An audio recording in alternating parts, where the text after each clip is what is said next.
So hello everybody, and welcome to day 2 of GETDigital. My name is Caroline and I'm the Senior Marketing Communications and Alumni Officer here at DCU Business School, and I'm delighted to be your MC for this session today.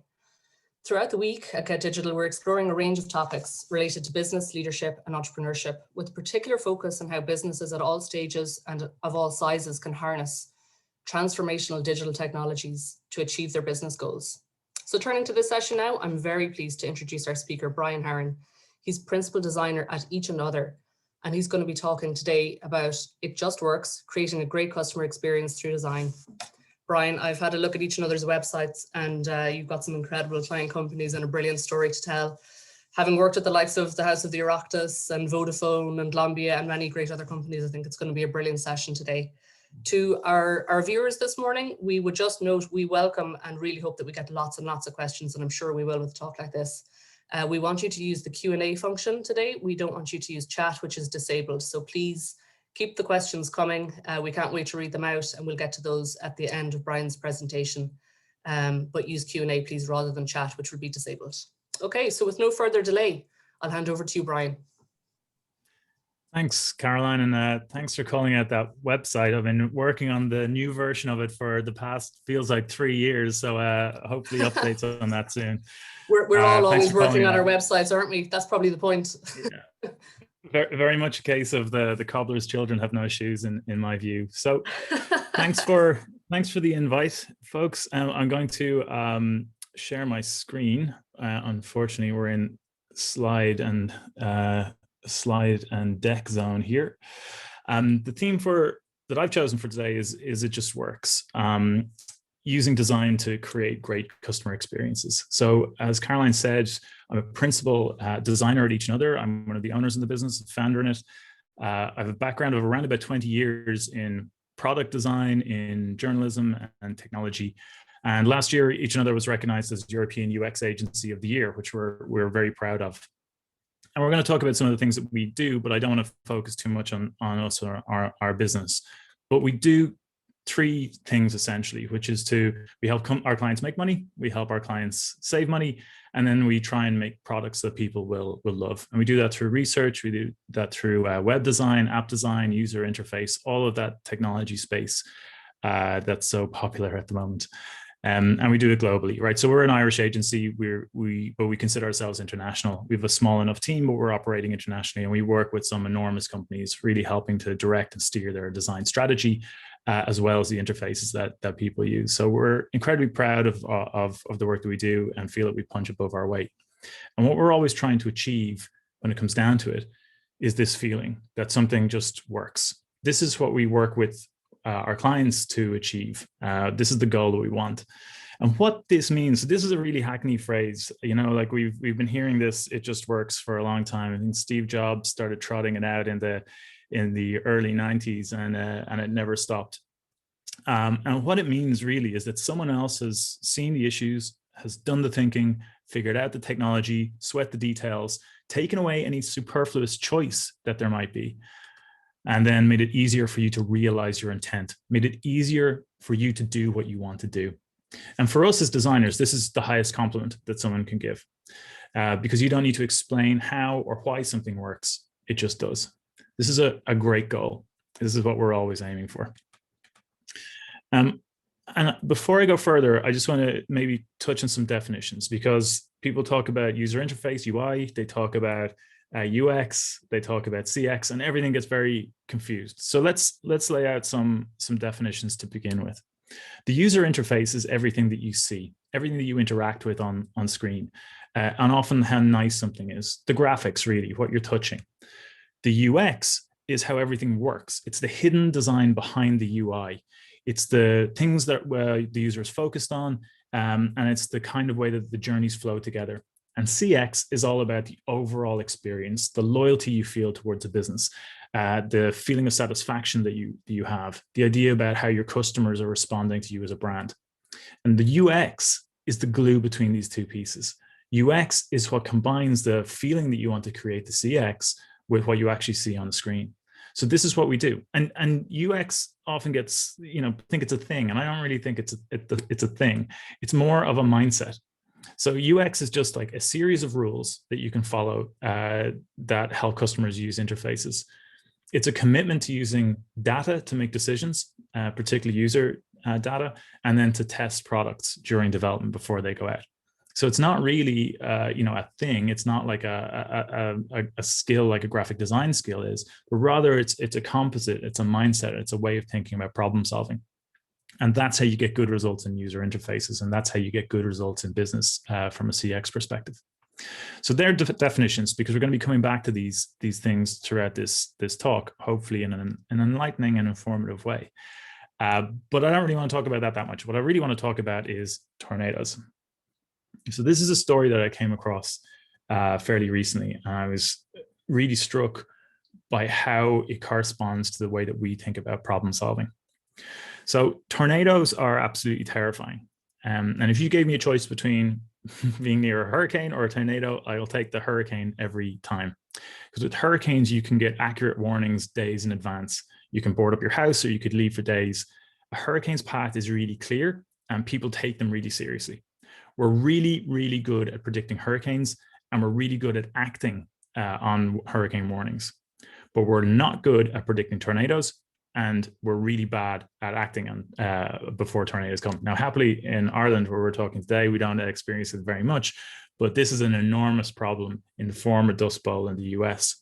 So generally tornadoes move west to east, but otherwise they move in seemingly random patterns that are dictated by air currents in the stratosphere. And no one knows how powerful a tornado is going to be before it's actually hit something. So you can only tell how powerful a tornado is by looking at the devastation and destruction that it's just left behind. And some of these trails can be seen from space. The devastation can be seen from space.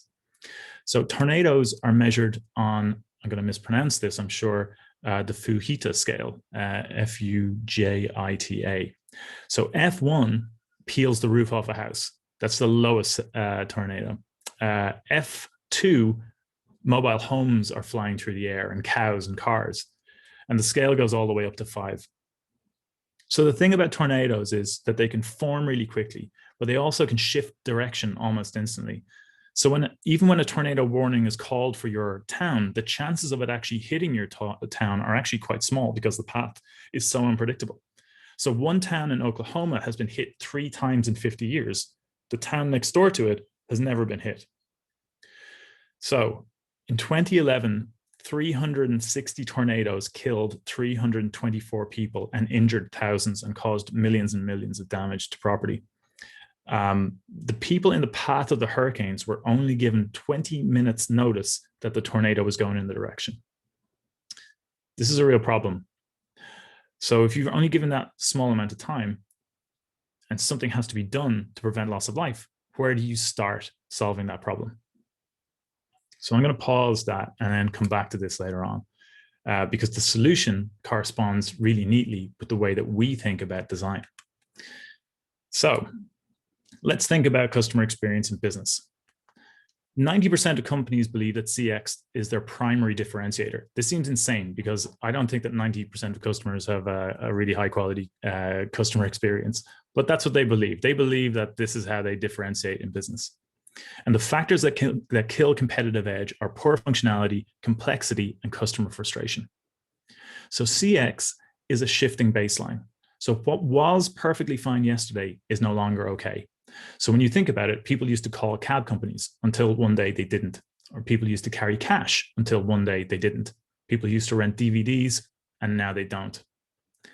CX and our expectations of CX change all the time.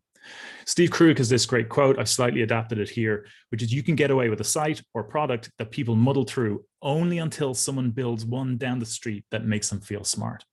So CX is all completely relative. It's about what you're doing in comparison to your competitors.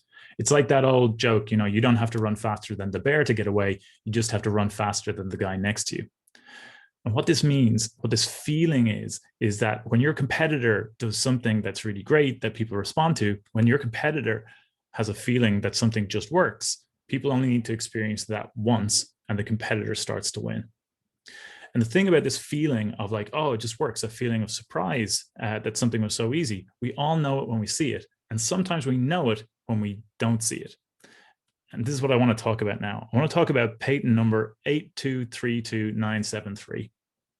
This is a patent that many of you, in fact, anyone who's used a smartphone will have experienced, but you won't know you have in most cases.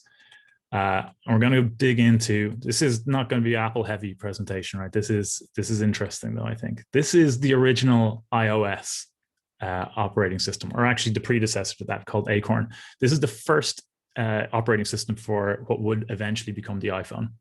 And what's interesting about this is that you can see it's got a click wheel, right? So this is a software interface. So it's a touchscreen interface, but they've replicated the old iPod interface, which is the click wheel. So you use your thumb in this circle bit to roll around to access the music and even to dial. So in the original iPhone interface, you used to dial like an old rotary phone.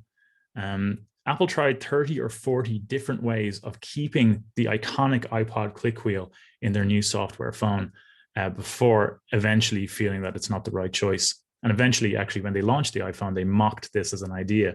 But in fact, they had pursued it quite aggressively to see if it would work. And one of the reasons why they abandoned it, there's quite a few reasons why they abandoned it, but one of the reasons at least is because in the competitive landscape around 2007, this was the king. This was the workhorse phone that people were using. And they were using it because the keyboard was so amazing. So this is a phone that was used primarily for email, and people absolutely loved typing on it. This is one of the older Blackberries. And that experience of inputting, and one of the primary things that you would do in your phone was so good. And then when Apple were looking at what they were doing, started to get worried.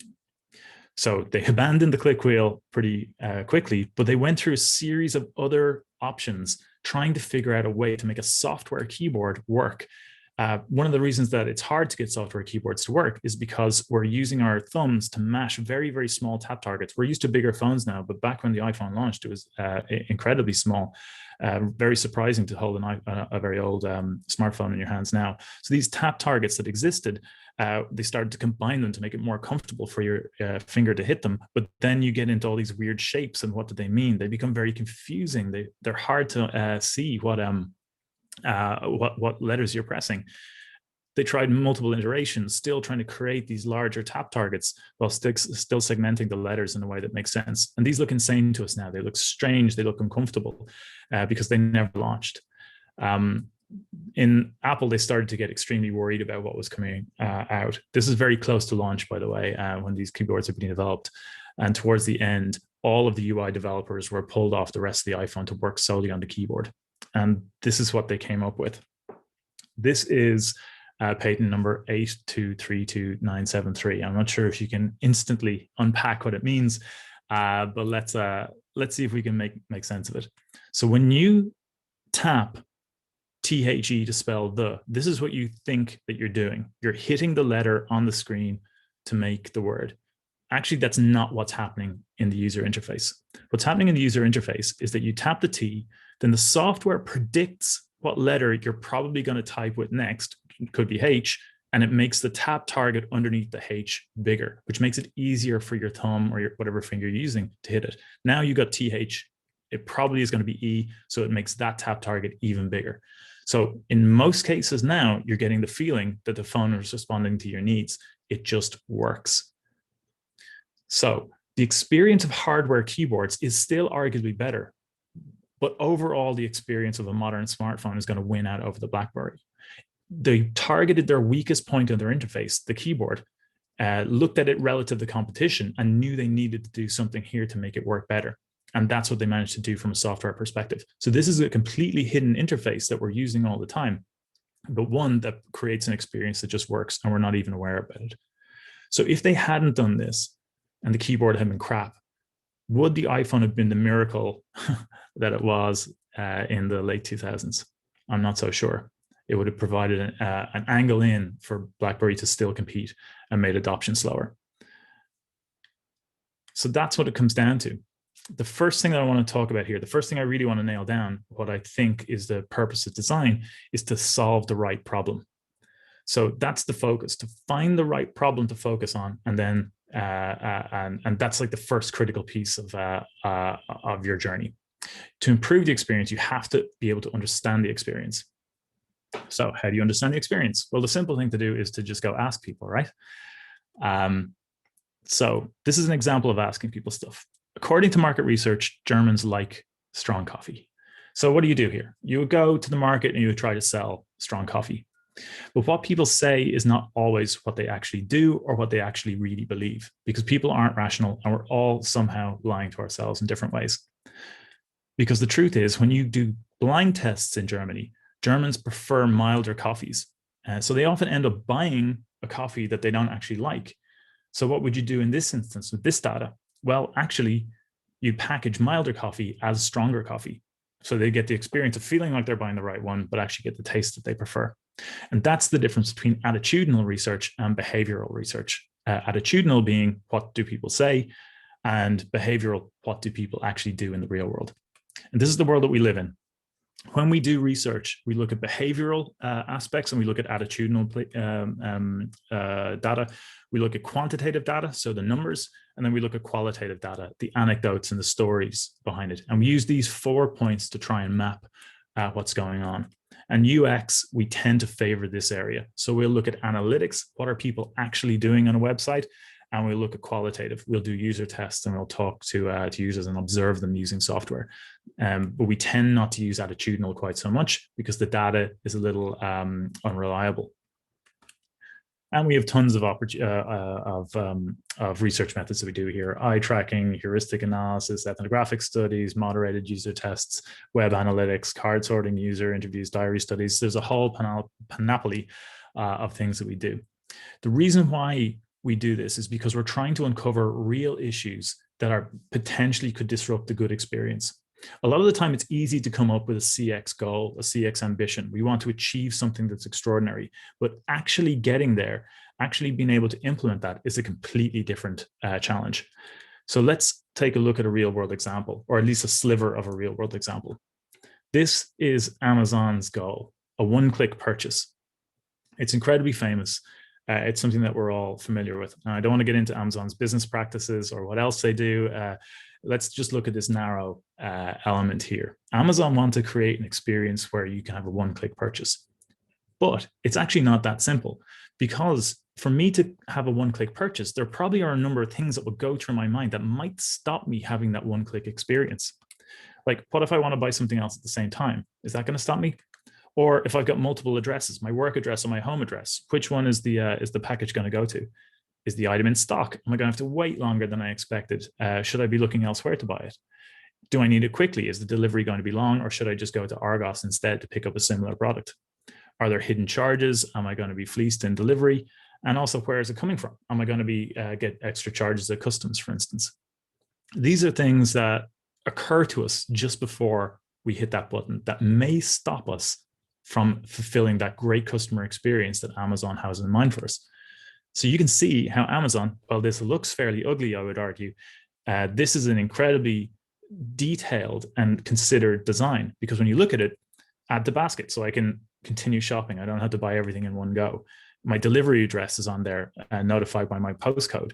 I can see that it's in stock, called out in a nice large font, called out in a different color. I can see that a delivery date is already predicted, and I can see that it's free, and that I can see that there's no extra cost for Prime members. I can see that that it's been dispatched and sold by Amazon. So just within this panel, it's already combating many of the considerations or worries that I may have, and all that information is visible to me. A lot of it is deprioritized, like the buy now button is still huge, but all that information is there. So if I start to get worried, I don't have to go looking for anything. So the customer experience that Amazon is creating, it has all these supports that they've created in the UI to make that work. And if you're expanding this out, because it's not just about the interface itself, it's about the whole journey. To make a whole journey work from start to finish, you have to understand it. And that's where we use these tools. So these are user journeys. And I don't want to go into all the details of them. It feels like there's a different type of user journey for every type of designer that's out there. There's lots of different variety, each have their own purpose or their own strengths as far as they see it. But there are really three things that a user journey needs to do. So it's a sequential map of what's happening step by step, of the things a user interacts with or a thing that a user does as they fulfill a service. So user journey allows us to identify the steps of a journey.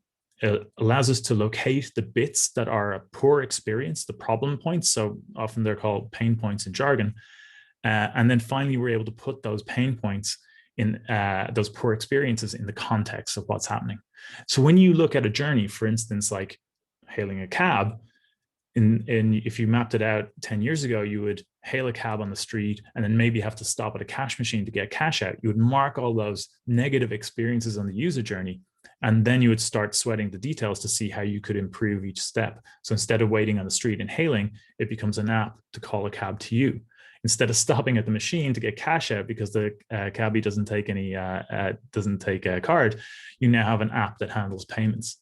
By looking at these journeys, looking at each incremental bit that causes a problem and coming up with a solution for each piece, you start to be able to reimagine what that journey could be and create an experience that just works. Let's quickly look at banks. So this is a journey that's taken from a piece of research someone else did. The links are on the deck, but it could, like if you're setting up a bank account, it could be something like this. You start on the app that you're using, but then you have to move to the site because the app won't let you set up the account on it. The site then isn't responsive. It works really poorly on mobile. Maybe it's hard to navigate through. It's hard to use. Maybe there's lots of clicking that you have to go through. It's asking for lots of information. Maybe some of it you don't have. I don't know about you, but I've moved address multiple times within the last number of years, and you continually have to put in this information for your address history. ID verification is always annoying and always a pain. Perhaps it takes a long time for your account to actually be opened, and then when the card arrives, or your bank card arrives, maybe it doesn't feel that special. So mapping an experience out like this allows you to target these areas to see if you can come up with ways that might improve the experience for users. And let's look at this research here. So this is the number of clicks that it takes to create an account.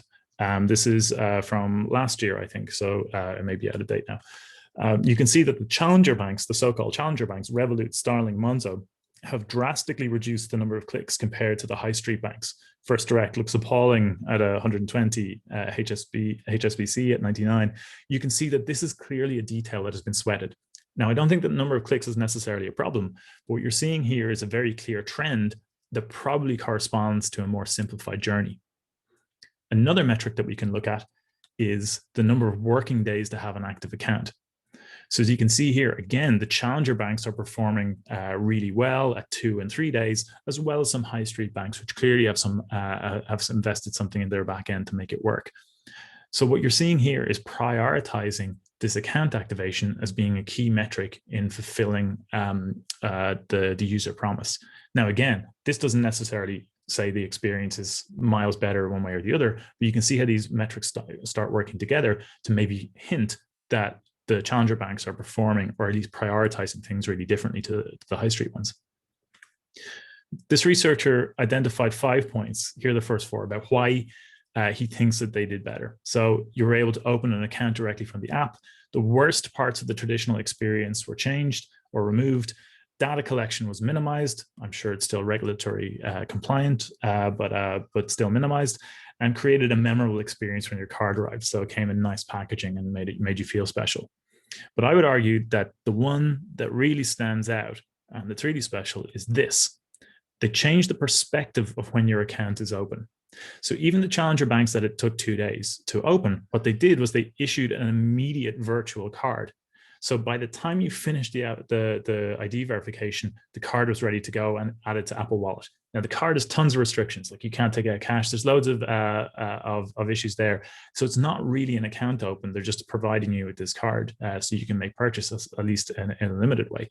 But it feels like you can. It feels like you're done with the journey. So they're doing loads of stuff in the back end to get your account up and running, ID checks, verification checks, setting up their systems, getting the card manufactured and out to you. Still has to rely on the post, of course. But this feeling of progress gives you the impression that things just worked. And that's what I think is exciting about focusing on customer journeys. So let's go back to our disaster movie here. In 2011, we know that there was an unexpectedly large number of tornadoes that caused enormous damage.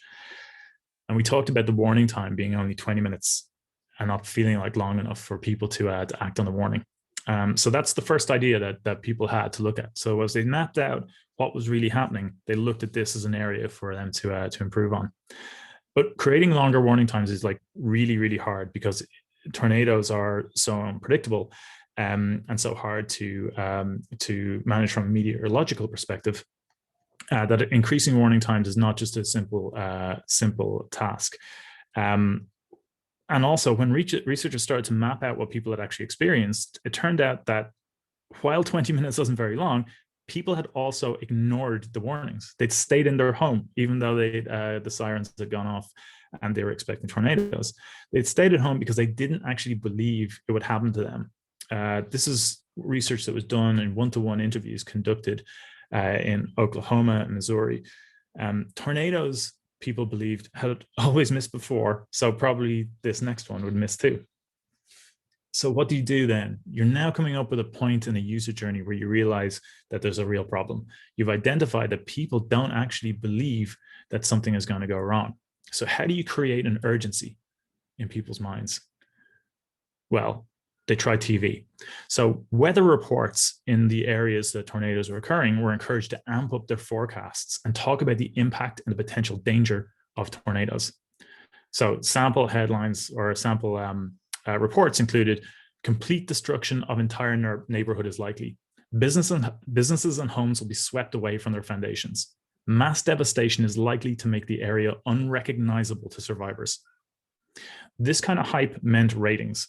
So weather reporters started to fight to paint the worst possible picture.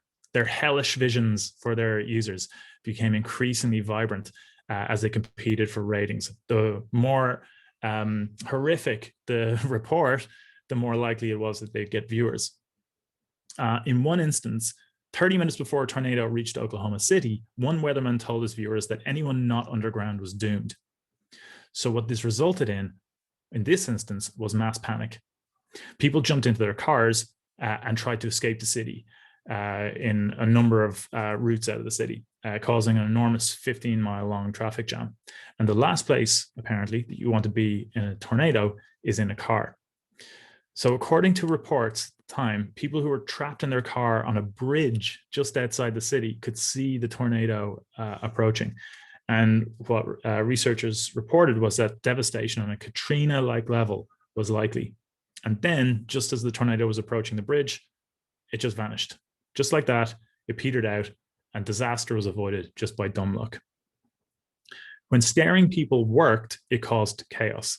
But then, as disasters didn't happen, as these reports got hyped up and then tornadoes started missing people or didn't hit areas of population, people stopped listening to all the crazy reports. The news was crying wolf, and people started to ignore it. The idea didn't work. So what do you do? The moral of this is that what you think will work does not always work. When we look at user journeys and we start to spot areas of concern, we might have a great idea, but that doesn't mean that it's actually the right thing to do that's going to have the effect that we want. So I'm going to stay with disasters for a moment, if you'll indulge me. This is the report that appeared on the monitor in the Notre Dame fire in the cathedral. It's close enough, at least. I've tried to reconstruct it from a New York Times article.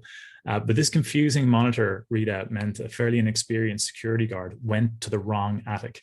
There was over 160 detectors and manual alarms in the complex. He went to the wrong attic to check the fire, and they lost valuable minutes in getting first responders to the scene, which could have had an impact on saving more, at least, of the cathedral.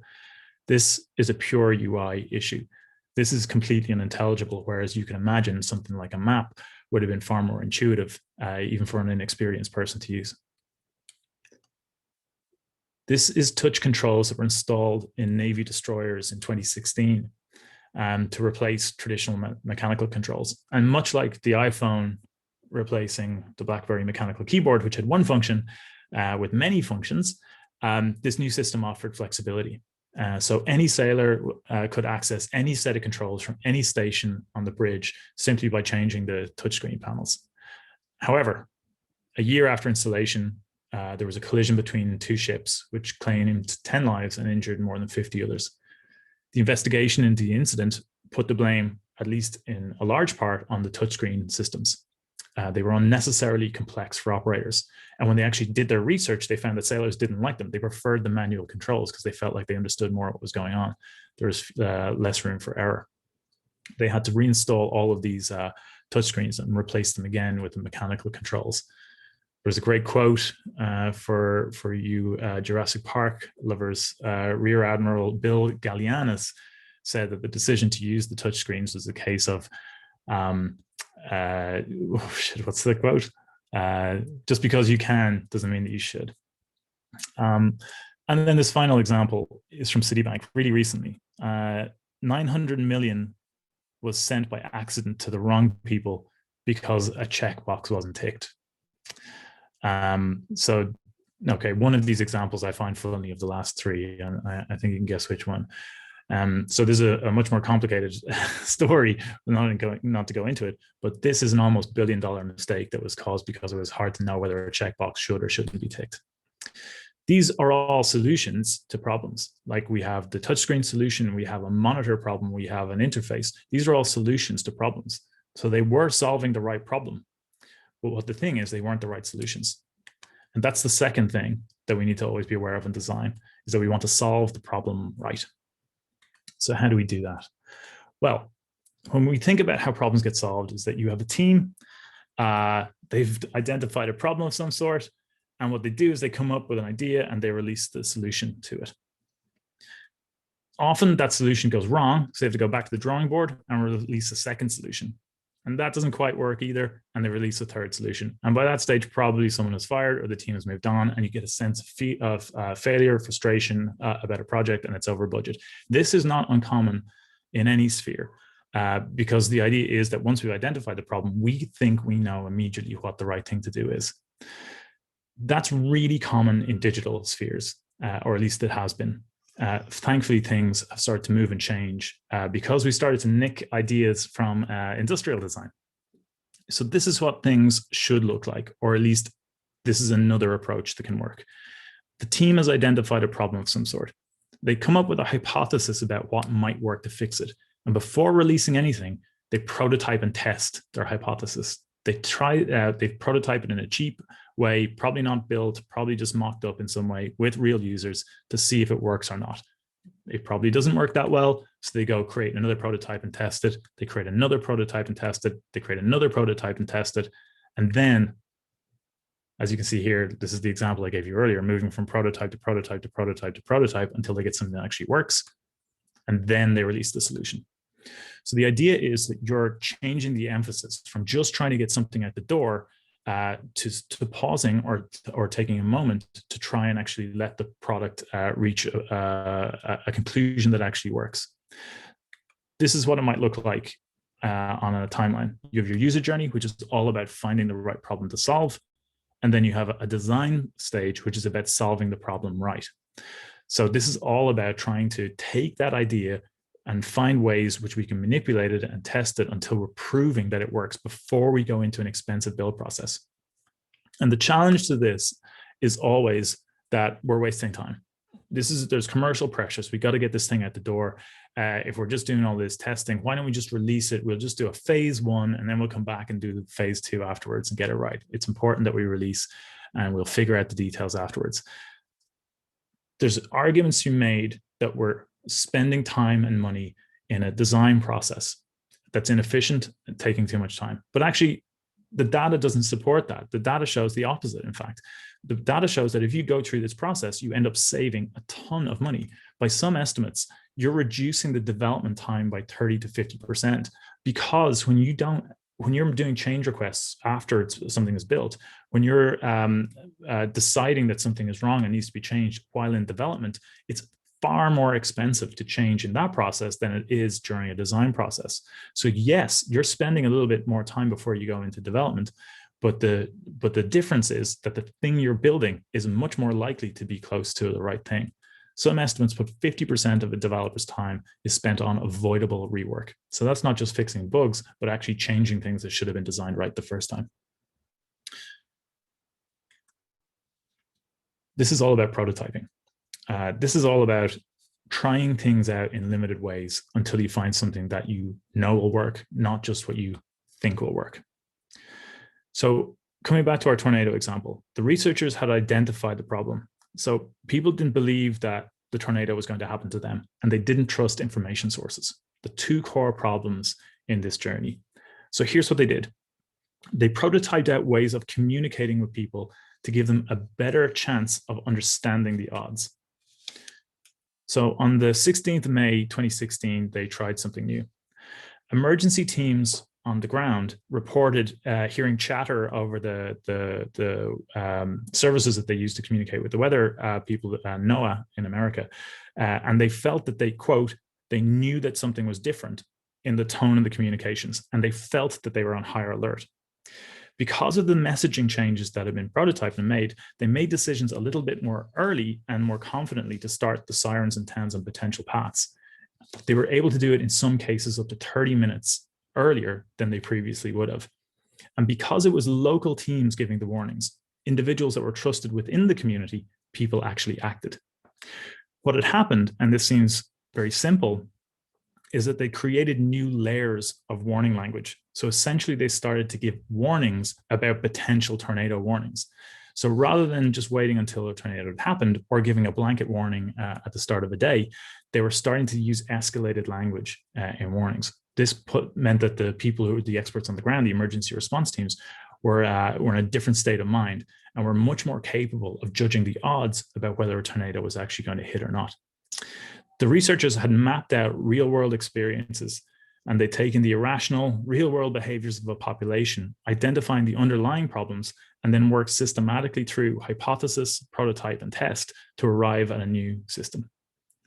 And now for those tornadoes work in Oklahoma, the system works, or at least it works a little bit better than it did. And from a CX perspective, that's always what we're trying to do, because it's all relative. So just to recap, these are the things that we talked about, or these are the things I was trying to convey, that there's a need to solve the right problem, to identify the right problem through behavioral research, to map it out and user journeys so you can actually see it, understand it, and point to the areas where it can be improved. And the second point is, once you've got those problems, you can solve the problem right. And you can do that through prototyping your ideas, and then going out and actually testing them, not just believing that you know best and that you can change the world all by yourself. So I'm not sure I'm doing for time, Caroline, but I think I'm coming up to the end of what I wanted to talk about, so I can stop sharing here. You're doing really well for time, Brian. On that point, the last point that you made there, you know, that's something that struck me. I really wonder how many of us are basing decisions around web content or web design on that attitudinal element that you talked about, rather than the behavioral element. Would you say that that's one of the more common pitfalls that you come across when you have a client that's new to working with you and you've got a big problem to solve? Is that we're, as people who control websites, that we're maybe veering a little bit too much into the behavioral, or sorry, not enough into the behavioral Attitudinal part, yeah, much attitudinal. We think this should change. We think that this is a problem. Yeah, so I think that it's market research and people working in marketing teams have been driven by attitudinal research for a long time. So these are the large scale surveys that come across. And that doesn't mean that information is wrong. It's just that it's one part of a process or a journey. There are different scales of problems, right? So not everything needs an enormous research sprint to go through, right? But there are things that where calls are made as part of design, where a short round of testing or understanding at least the choices that you're making can be really valuable. There's nothing wrong with attitudinal data necessarily. It's just that if I was betting whether or not the chair I was about to sit on was going to work, I think I'd rather that someone tested it rather than just said that it was going to work. And what you find is that companies that are driven purely by marketing or purely by attitudinal research often run into corners where they aren't actually responding to the needs of the customer. That means that other businesses that are looking at behavior, that are looking for inspiration in behavior, are able to make changes and push product forward in a way that feels revolutionary, when it's not. Like, we think of entrepreneurs as being, or early tech titans as seeing the future, and really they're going through some sort of process like this, whether it's systematic, like I've been showing here, because I don't think it's, creativity is the purview of a select few. This is a creative process. It's just a systematic one that you can work through. So people with great ideas, they're doing something like this. They're perceiving the world, whether they're doing systematically or not, in this by seemingly highlighting areas that they can make a difference. So like attitudinal has its place, but it's only one part of that. Those quadrants I looked at, it's only one half. Yeah, and maybe as marketers, we're very focused maybe on the persona level, or our customer, our audience's behavior, maybe across paid or say organic social, or how our paid campaigns are going. And we transfer that and we draw inferences maybe about who our consumer actually is or who our customer is, but we don't always apply that very well to what happens when they hit the website. That's exactly it, right? So that inference is the danger zone, because what happens is that you sit around on a table and you go, here's what I think, and then it may or may not work. There are techniques that advertisers in the creative industries have used, like focus groups, which I dislike intensely as a method, but there is this need to try and get back to prove that this investment is going to be worthwhile. And when in particularly in the advertising space, there is a taste making piece to it, which UX really isn't. It's almost the opposite of that. It's a much more mechanical approach. So you can see it how an attitudinal piece of research might identify a couple of areas of concern, but equally a behavioral piece will tell you if the answers you're perceiving are actually correct, or indeed if they're real world, if there's a real world need. So as an example, we worked a number of years ago on a sensor product that exists like in hospitals and schools, and it's like a gas sensor. We did it in collaboration with Design Partners, which are a fantastic industrial design company in Bray, and we were working with them to develop an app. And one of the things we were thinking about putting in the app was a map, right? So these technicians would go into an environment, they would go into a hospital or school, they go in once a year to test whether these sensors were working. And what they told us was that they knew where everything was and that there was no need for an app. So if we'd done that survey from an attitudinal perspective, we would have said, right, this expensive app or map that we're going to put in is worthless because no one wants it. What we did was we shadowed people and went in and looked at them and what they were doing. And we ended up getting lost with someone wandering around the school for half an hour. And you're like, okay, well, we put the map in. And that's, I think, the difference. It's fine to take attitudinal data, but behavioral data is going to give you the strongest view about whether your assumptions are correct. Yeah, that makes a lot of sense.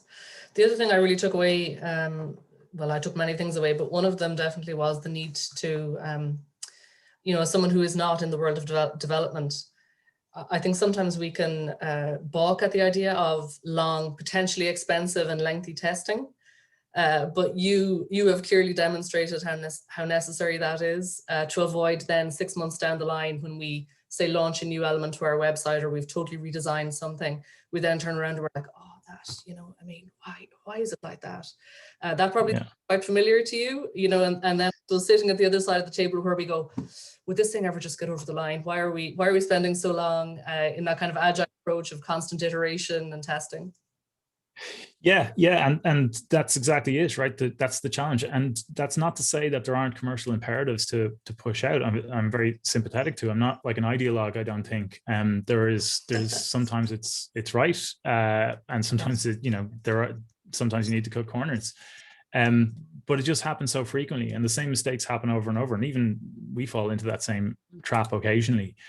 When I give someone a price for user testing, it can be a tough pill to swallow. In an ideal world, you'd pay your money and then you would find nothing, right? And you would that be money well spent, or do I have to come back with issues that I found? But people make the same mistakes over and over, and I think that's the issue, and that's why it's so important to keep in mind that you can choose not to do it, but it's probably a choice that you should make with your eyes open. If you're cutting corners, deciding that testing isn't a viable option for whatever reason, then you're just exposing yourself to more risk. And nearly inevitably, there's going to be a need for change. Even as and we would consider ourselves really great UX designers, I've never come back from testing a product that I've designed that I didn't want to make changes to. And really great companies do this. Really great companies sweat the details before things see the light of day. And generally, it turns out to be money well spent, and it turns out to be money saved in the long run. Yeah, because it's hard to go back. It's also expensive to go back and fix the problem once the problem has arisen, and then you have to explain, well, we have to go back and spend all of this money because there's a problem. Anyway, Brian, I don't want to. I found that personally so interesting, but we have a number of questions, and I want to move on to those. Right. So somebody asks, for those working in a smaller company without a designated UX department, what would be the first things a marketing officer, so let's say this is maybe a fairly non-technical person, should focus on when just starting out with UX? Yeah, great question. So when you start adding up the cost of UX, it becomes incredibly frightening. Building up a UX team, the level of seniority that you want to bring in, or then hiring agencies can also be prohibitively expensive. So there are a few things that you can do. The skills itself, I mentioned at the start that UX is more of a mindset than it is anything else.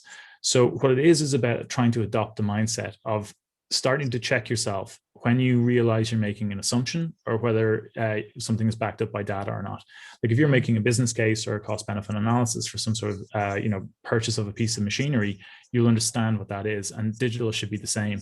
People tend to not treat it that way, but it should be. So in a smaller company without a UX team, what you'd be trying to do is trying to adopt some of the behaviors and learn a little bit more about some of the things you can build into your process that might be able to help. So there's lots of small courses out there. There's a lot of information. It can be hard to cut through the bullshit online about it.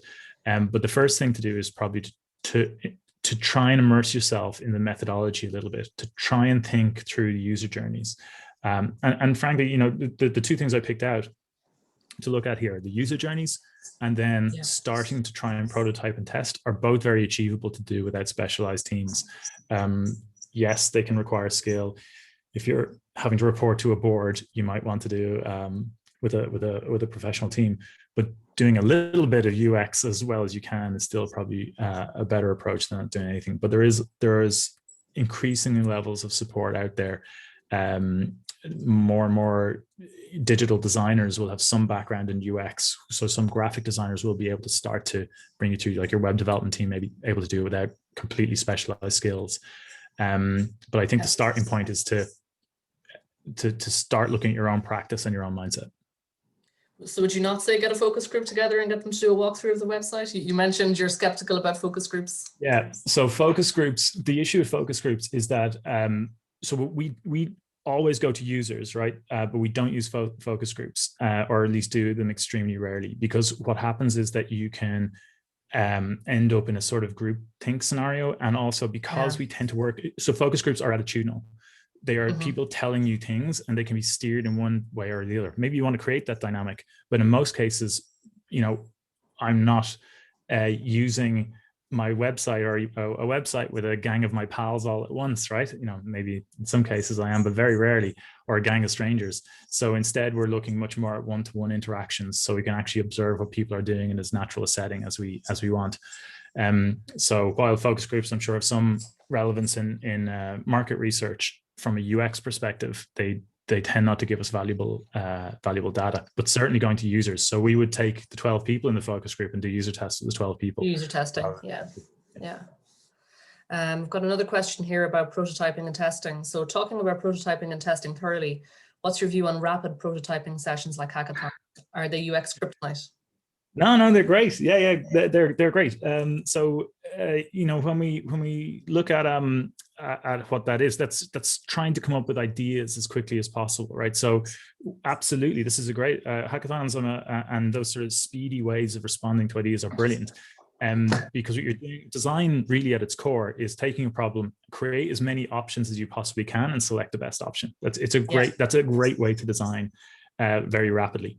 What you do then is go test out the options. So actually, one of the iOS keyboards I showed you, the one that was kind of black with the with some of the keys grouped together, that was part of an internal Apple hackathon that happened. It won And then they presented it to the senior management teams in Apple, and they pissed all over it, and they threw it out, and they had to go back to the drawing board. So that would have won a hackathon, and it was only then after that got back to the drawing board that they came up with the hidden software solution. So hackathons are absolutely great to get the ideas on the table. The challenge then is to cull and find the best ones that aren't just about the people in your hackathon being excited about it, but actual users. So yeah, generating ideas are great, and I'm supportive of them, but they're early in the process. Okay. The best ideas then are evolved. Okay. Remember that Apple launch? Remember the audience of tech journalists and industry aficionados and the gasp in the room when touch revealed itself? Yeah. I remember the world. Probably all worth it, eh? Yeah. Well, I mean, looking back at it now, you don't see us going around the place with many keyboards anymore.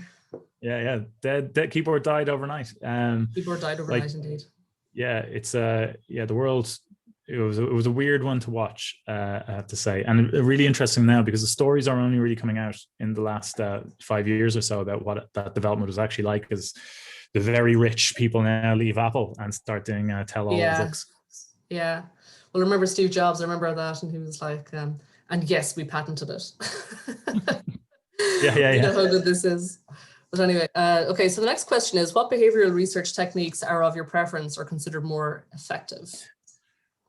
Oh, yeah, great. Okay, so behavioral research splits into quantitative and qualitative. So so if you think quantitative is web analytics, that's going to tell you what is happening on your current site, but won't tell you on something you haven't built or haven't launched yet. So obviously web analytics or any analytics has a huge place.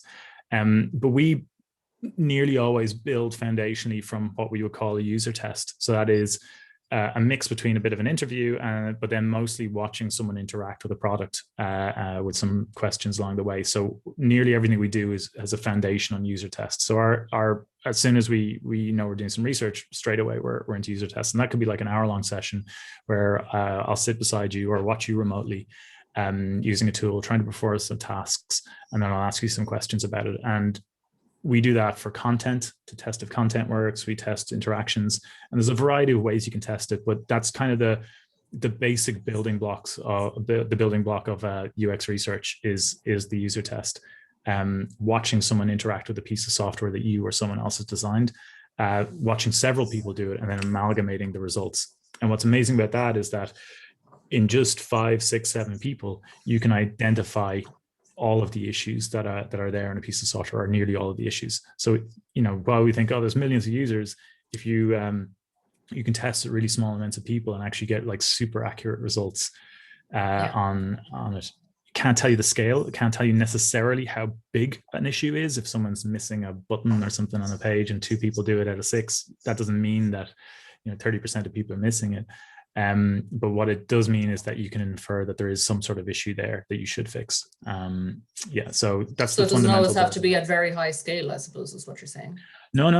That's the thing with qualitative research. So quantitative, you require large numbers to get accurate data, and the data might be fairly lean in the end. Very concrete points you can be very confident of, whereas the qualitative research that we tend to specialize in can give you very clear areas of issues, but won't necessarily tell you at a population level what's going on.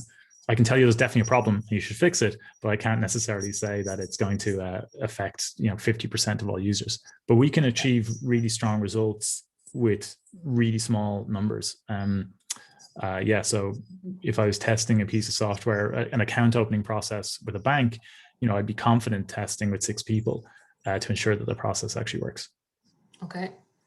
Next question is, just out of curiosity, what are your personal UX favorites? Yeah, I saw that question before you read it out, so I've just been panicking about it for the last 5 minutes. I have too many. I can't pick one, so I pick a favorite. Or my mind's gone completely blank and I can't remember. So let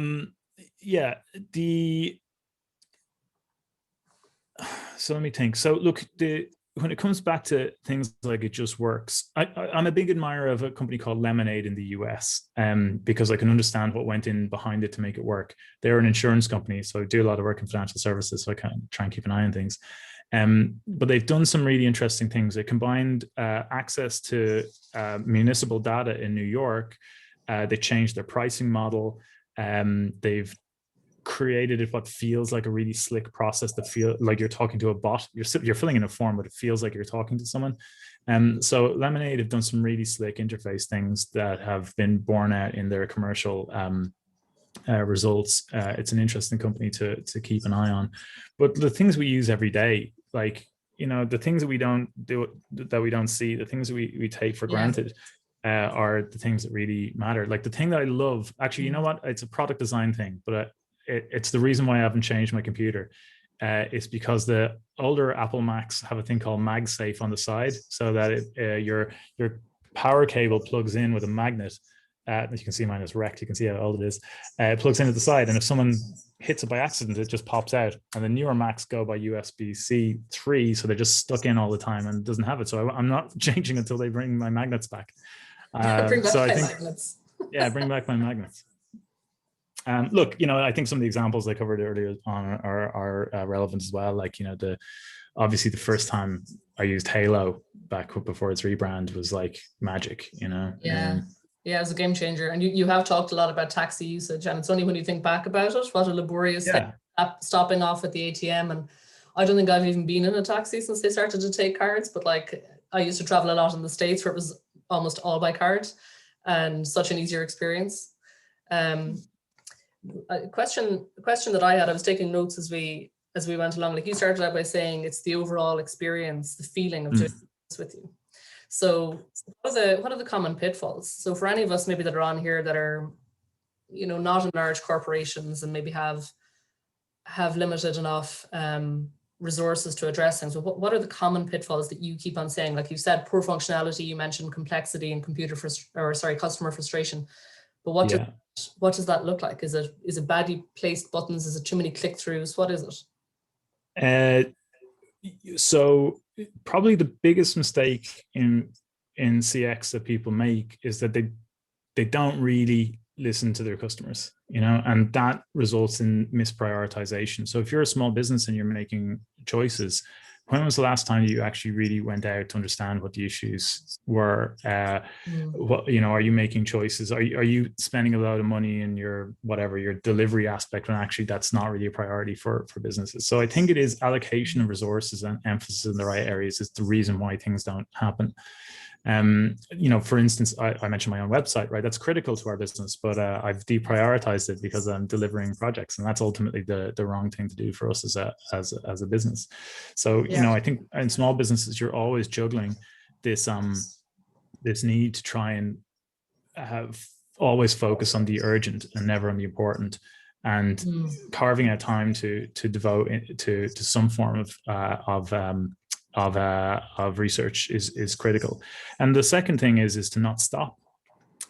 So the other thing is that we work a lot with companies that have sort of plateaued a little bit and then need to be revised. They've done really well, but then they've stopped a little bit. And I think that's the next challenge. We talked a little bit about shifting baselines earlier. So as soon as someone's had a great experience with a competitor, or indeed in another industry, they'll now have that level of expectation of service with your industry.